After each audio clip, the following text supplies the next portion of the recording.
விக்கிரமங்கலம் அருகே மாடு மேய்க்க சென்ற பெண்ணிடம் பலாத்காரம் செய்ய முயன்ற கொத்தனார் கைது.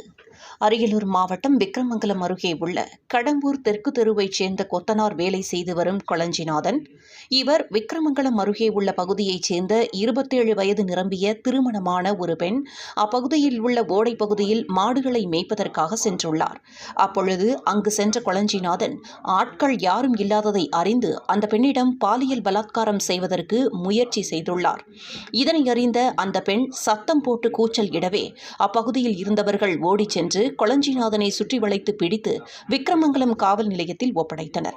இதுகுறித்து விக்கிரமங்கலம் காவல் நிலையத்தில் அந்த பெண் அளித்த புகாரின் பேரில் காவல் உதவி ஆய்வாளர் சரவணன் வழக்கு பதிவு செய்து கொளஞ்சிநாதனை கைது செய்து சிறையில் அடைத்தனர்.